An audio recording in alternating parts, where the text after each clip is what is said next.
Selamat datang semuanya yang sangat berbangga karena mendapatkan janda Tobrut. Sekarang kita kembali lagi diperlihatkan dengan Xiao Yan yang pada saat ini mencari keberadaan sesosok makhluk dari Taixu. Lalu sementara itu di tempat lain di lantai ke-6 terlihat ada sesosok yang berdiri. Sosok ini mengenakan baju besi berwarna merah yang menutupi seluruh tubuhnya. Ada sekitar 7 atau 8 mayat di sekitarnya dan ada jantung emas di tangannya. Sesaat kemudian sosok ini tersenyum sebelum akhirnya menyerap kekuatan keabadian ke dalam armor miliknya. Sosok ini jelas merupakan orang dari Taixu yang menurut permaisuri telah mencapai tingkat ke-6.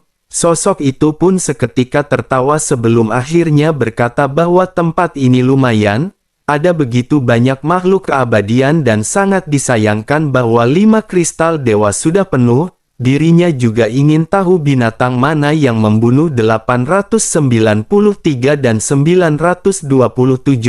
Jika dirinya bisa mendapatkan kristal dewa dari keduanya maka hal tersebut akan jauh lebih baik. Begitu selesai berbicara sosoknya menggelengkan kepalanya dan pada saat ini bersiap untuk pergi. Di depannya ada sinar yang menuju ke lantai ke-7 dan dirinya berencana untuk bergegas. Namun begitu dirinya hendak bergerak tiba-tiba terdengar suara melesat di belakangnya.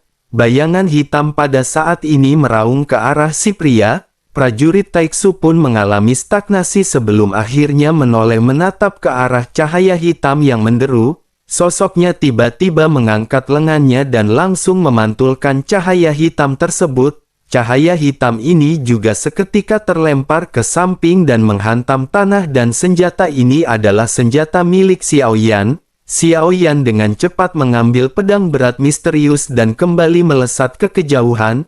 Si pria pun menyipitkan matanya dan bergumam bahwa fluktuasi aura ini sangat lemah. Selain itu karena suasana hatinya sedang baik hari ini sebaiknya dirinya keluar karena dirinya tidak akan menghabisinya. Sementara itu di sisi lain Xiao Yan pada saat ini segera menstabilkan tubuhnya dan menatap ke arah sosok dari Taixu. Xiao Yan bersembunyi dan permaisuri pada saat ini segera bertanya kepada Xiao Yan. Permaisuri bertanya apakah suaminya membutuhkan permaisuri untuk mengambil tindakan.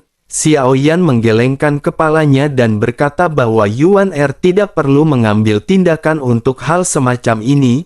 Begitu selesai bicara Xiao Yan pada saat ini menoleh ke arah Tai Qing dan Yu Xiao sebelum akhirnya memerintahkan mereka berdua melesat. Tai Qing dan Yu Xiao pada saat ini saling berpandangan dan hanya bisa tersenyum pahit.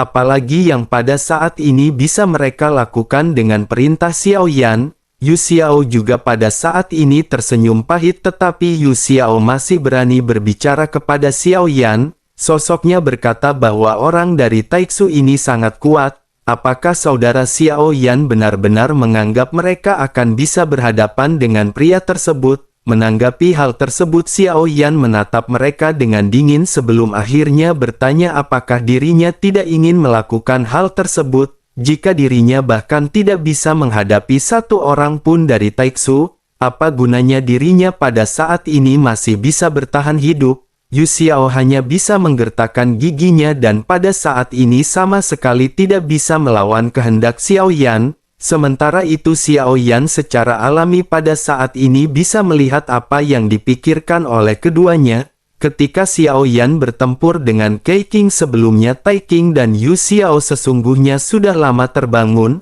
Tetapi mereka sengaja berpura-pura begitu Xiao Yan berhadapan dengan Kei Qing. Xiao Yan berpikir mereka benar-benar memanfaatkan sosok Kei Qing untuk menghabisi Xiao Yan. Selain itu Xiao Yan juga pada saat ini ingin memastikan sesuatu. Xiao Yan ingin tahu apakah tebakan sebelumnya benar atau tidak.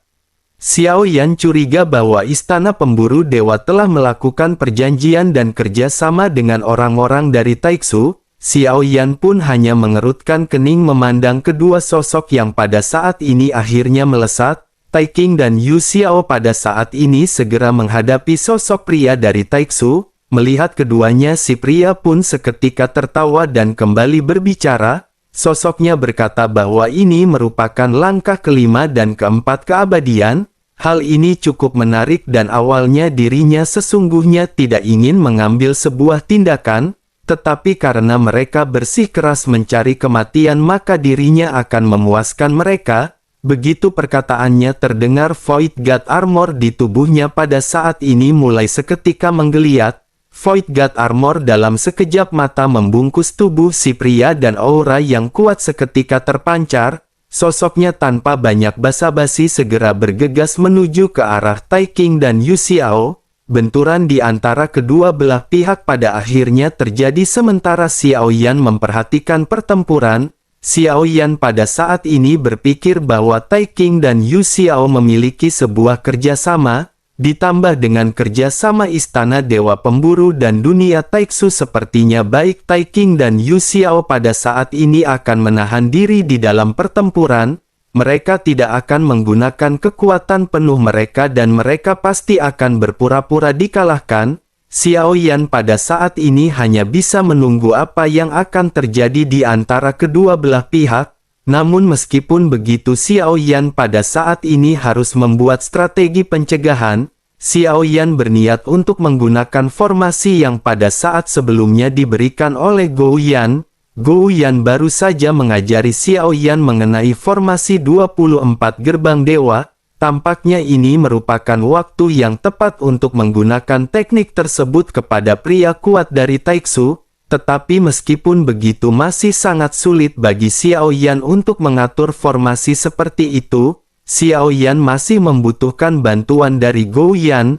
Begitu melihat Xiao Yan yang bersiap, Gou Yan juga pada saat ini segera berkata dengan sedikit nada marah. Gou Yan berkata jika Xiao Yan tidak memiliki kekuatan sebaiknya Xiao Yan jangan menggunakan formasi ini. Xiao Yan pada saat ini menggertakkan gigi dan Xiao Yan masih tidak ingin menyerah. Xiao Yan kembali fokus pada pertempuran di antara Tai King dan Yu Xiao yang pada saat ini melawan pria kuat dari Taiksu. Di benturan awal keduanya pada saat ini tampak menguasai pertarungan. Banyak benturan di antara mereka terjadi. Namun setelah ratusan pertukaran terjadi pada saat ini kekuatan terlihat berbalik. Pria kuat dari Taiksu pada saat ini benar-benar berhasil mengimbangi Tai King dan Yu Xiao. Bahkan Yu Xiao yang merupakan langkah keempat keabadian berkali-kali dipukul mundur oleh pria kuat dari Taiksu. Yu Xiao pada saat ini menggertakkan giginya dan begitu kondisi fisiknya kembali pulih, Yu Xiao kembali melesat ke dalam pertempuran. Pertempuran di antara kedua belah pihak benar-benar menjadi semakin sengit seiring dengan berjalannya waktu. Meskipun Yu Xiao berkali-kali dijatuhkan tetapi sosoknya pada saat ini terlihat sangat gigih. Meskipun ada kesenjangan yang sangat besar di antara kedua belah pihak, Yu Xiao pada saat ini masih berjuang mati-matian untuk berhadapan dengan sosok dari Taiksu ini. Namun kesenjangan tetaplah kesenjangan karena Yu Xiao pada akhirnya benar-benar dibuat lemas oleh sosok dari Taiksu. Serangan Yu Xiao perlahan-lahan melambat sebelum akhirnya tubuhnya kembali terlempar mundur. Tampaknya pada saat ini hanya Tai King yang benar-benar akan bisa berhadapan dengan sosok tersebut. Sementara itu Xiao Yan pada saat ini masih dengan tenang menatap ke arah dua belah pihak yang saling bertempur. Melihat pria kuat dari Taiksu ini, Xiao Yan sedikit mengerutkan kening dan Xiao Yan pada saat ini menyadari sesuatu. Xiao Yan pada saat ini menggerakkan klon Taiksu di dalam pagoda pemurnian dan melihat angka di atas lengannya. Xiao Yan sedikit terkejut dengan tulisan 893 dan Xiao Yan pada saat ini sedikit merenung. Setelah menggabungkan Void Guard Armor dari kedua orang tersebut, Xiao Yan menyadari bahwa salah satu di antara mereka memiliki nomor 297, namun ketika menggabungkan dengan yang satu lagi nomor yang tertulis pada saat ini 893, Xiao Yan berpikir di dalam benaknya mengapa angka-angka ini muncul. Jelas angka-angka ini pasti ada artinya dan mungkinkah ini adalah sebuah nama? Mungkinkah mereka dipanggil berdasarkan angka-angka ini? Namun setelah penggabungan mengapa angka ini tidak berubah sama sekali? Xiao Yan juga mendapatkan angka ini setelah Xiao Yan menggabungkan armornya. Mungkinkah angka tersebut adalah level yang mereka miliki? bersamaan dengan Xiao Yan yang pada saat ini sibuk dengan pikirannya sendiri. Terdengar benturan keras di antara Tai King dan pria dari Taiksu. Percikan api berterbakan kemana-mana dan Tai King pada saat ini terhuyung mundur. Tai King melesat dan tampaknya Tai King masih bukanlah tandingan pria dari Taiksu. Mata Xiao Yan juga ada saat ini menyipit dan sesungguhnya 24 gerbang dewa pada saat ini telah disiapkan. Xiao Yan telah menggunakan jiwa-jiwa dari klon pemakan jiwa untuk menopang formasi tersebut. Namun Xiao Yan masih belum berniat untuk melepaskan formasi karena Xiao Yan masih ingin melihat penampilan dari Tai King. Meskipun Xiao Yan sesungguhnya telah memiliki jawaban mengenai kerjasama di antara kedua belah pihak, Xiao Yan pada saat ini hanya ingin mendapatkan bukti lain yang lebih kuat. Tetapi begitu melihat Tai King pada saat ini terlempar mundur, Xiao Yan berpikir tampaknya Xiao Yan pada saat ini tidak lagi memiliki waktu.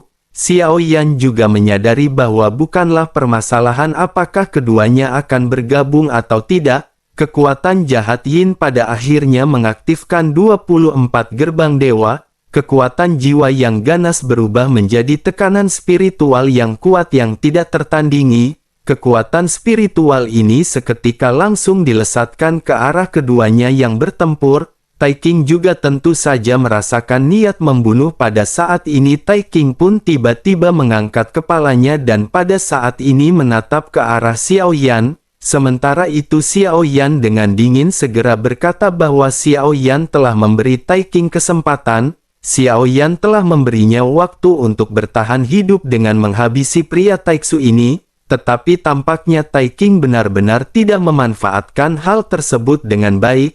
Mendengar apa yang dikatakan oleh Xiao Yan, Tai King pada saat ini seketika tercengang. Tai King telah berusaha untuk tidak menunjukkan kekurangan sama sekali di hadapan Xiao Yan, namun dirinya benar-benar masih terlalu meremehkan penilaian di mata Xiao Yan. Tai King pun menggertakkan giginya dan pada saat ini setelah menyadari adanya bahaya, Tai King pun seketika berbalik ke arah pria dari Taiksu. Tai King segera berkata bahwa dirinya berasal dari istana dewa pemburu. Sekarang mereka hanya memiliki kesempatan untuk bertahan hidup jika mereka bergabung. Sebaiknya mereka juga jangan berhadapan dengan pria ini dan mereka harus melarikan diri. Tai King pada saat ini berbicara kepada sosok tersebut dengan kekuatan spiritual. Tetapi bagaimana mungkin transmisi jiwa seperti ini bisa disembunyikan dari Xiao Yan? Xiao Yan yang menyadari hal tersebut pada akhirnya segera memberikan perintah kepada permaisuri. Xiao Yan berkata agar permaisuri pada saat ini menghapus esensi darah jiwa milik Tai King. Permaisuri pun mengangguk dan darah jiwa Tai King serta Yu King seketika muncul bersamaan. Di atas telapak tangan permaisuri terdapat dua esensi jiwa dan darah yang merah pekat. Tai King juga sepertinya merasakan sesuatu dan matanya pada saat ini melotot menatap ke arah telapak tangan permaisuri. Namun sesaat kemudian dua tetes esensi darah jiwa ini tiba-tiba hancur. Seluruh tubuh Tai King juga bergetar hebat seolah-olah dirinya telah dipukul dengan keras. Seluruh tubuhnya terasa terpelintir dan dirinya memuntahkan beberapa teguk darah yang membusuk dengan cepat. Ini adalah reaksi dari esensi darah dan jiwa yang dihancurkan dengan paksa. Tai King pada saat ini terengah-engah dan meskipun esensi darah jiwa ini tidak langsung menghabisinya, dan akan memakan waktu setidaknya beberapa bulan bagi Tai King untuk pulih dari cedera yang begitu serius. Selama berbulan-bulan ini kekuatan Tai King juga akan melemah dan benar-benar akan mudah untuk melenyapkan Tai King. Tai King pada saat ini menundukkan kepalanya sebelum akhirnya sesosok tubuh segera muncul di hadapannya. Begitu Tai King mengangkat kepalanya, tinju tiba-tiba segera mendarat di tubuh Tai King yang terluka. Sementara itu di sisi lain orang kuat dari Taiksu pada saat ini sama sekali tidak bergerak dan tidak membantu Tai King. Terlihat jelas bahwa dirinya juga pada saat ini tidak percaya dengan kata-kata dari Tai King. Tetapi begitu melihat Tai King yang pada saat ini dihancurkan oleh Xiao Yan, si pria merasa sedikit aneh karena mengapa mereka berkelahi satu sama lain padahal mereka berada di kelompok yang sama. Sementara itu di sisi lain setelah menghantam Tai King, Xiao Yan segera langsung melakukan pencarian jiwa Tai King.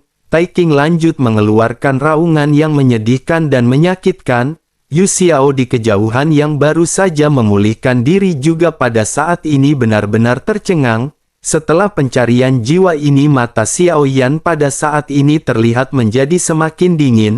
Bukannya mendapatkan informasi yang diinginkan tetapi Xiao Yan pada saat ini tidak mendapatkan apa-apa. Rupanya Tai King memilih untuk menghapus bagian ingatannya setelah mengetahui akhir hidupnya.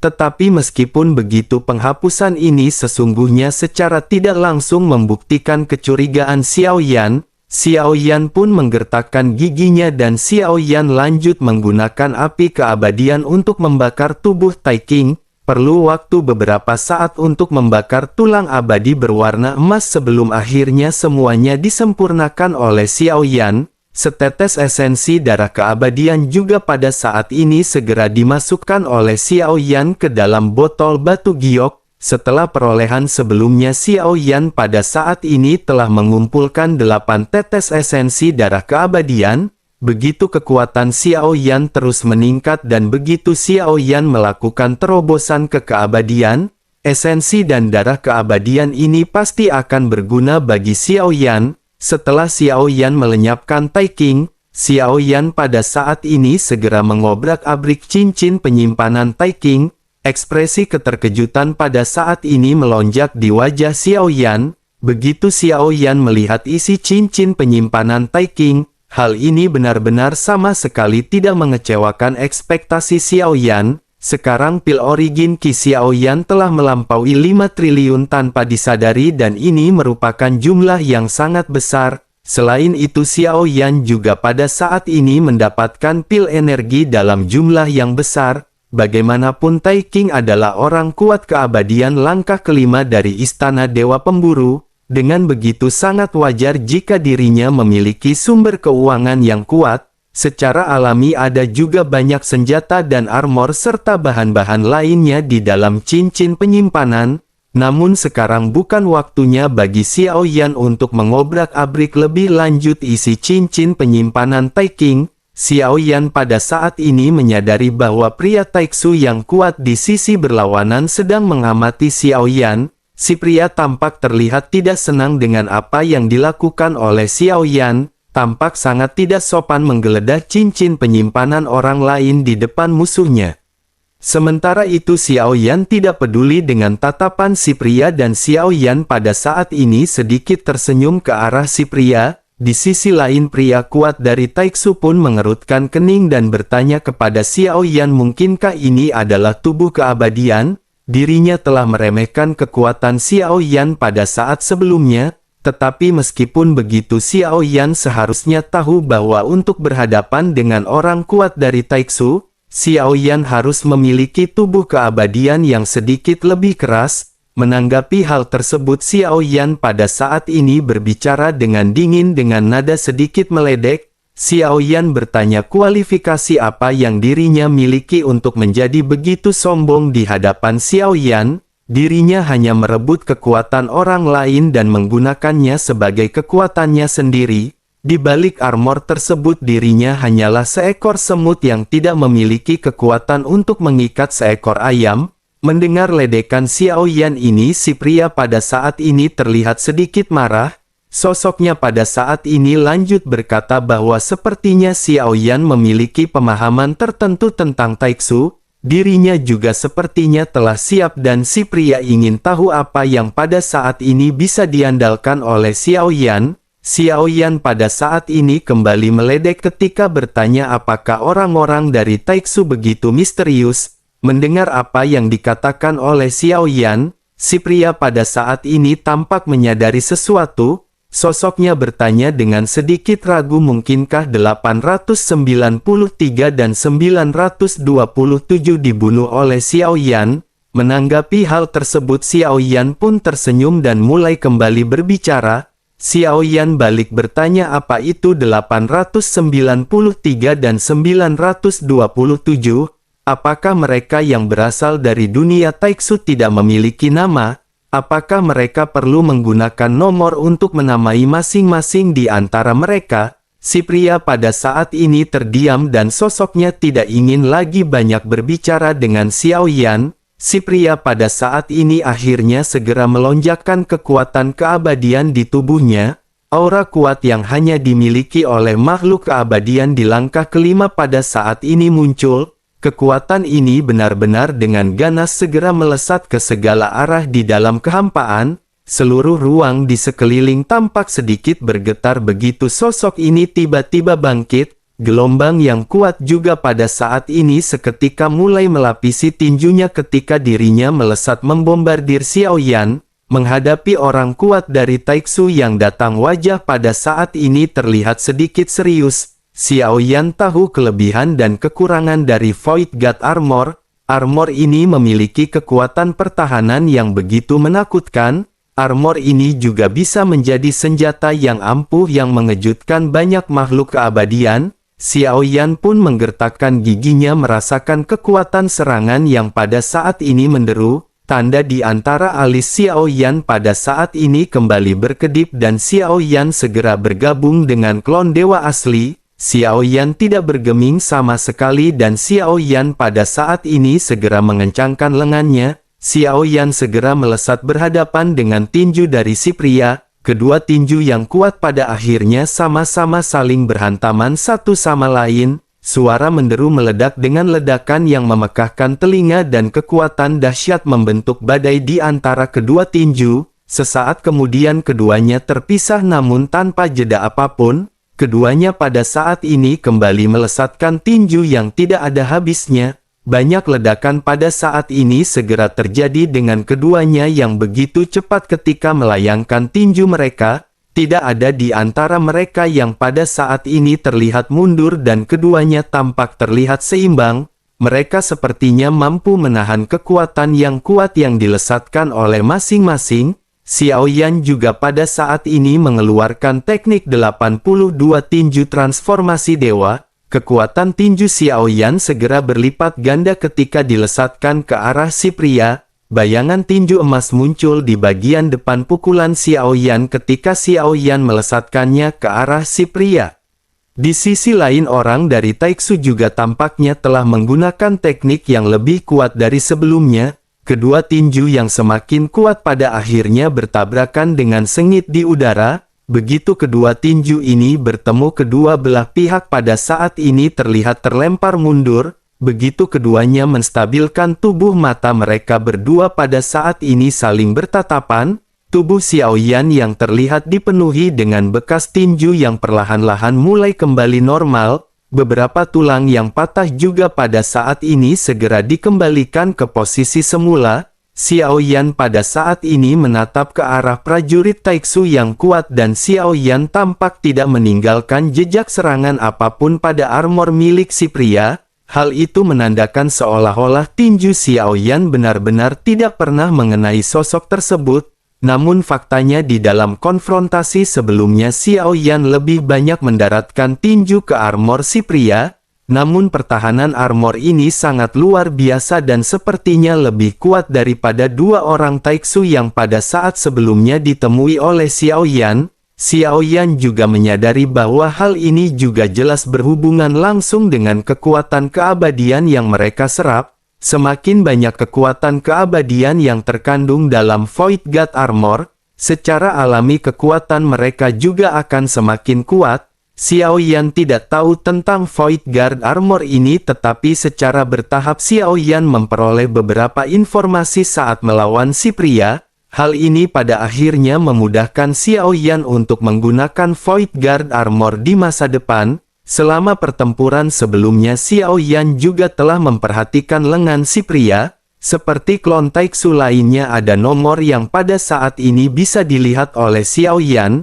Xiao Yan pun segera bertanya apakah 841 adalah nama kode si pria. Sosok kuat dari Taiksu tidak berbicara dan tampak sedang sedikit merenung. Tampaknya di dalam pertempuran sebelumnya si pria juga merasa sangat tidak senang karena dirinya tidak mampu menghancurkan Xiao Yan. Si pria pun menatap tajam ke arah Xiao Yan sebelum akhirnya bertanya apakah Xiao Yan benar-benar ingin menghabisinya.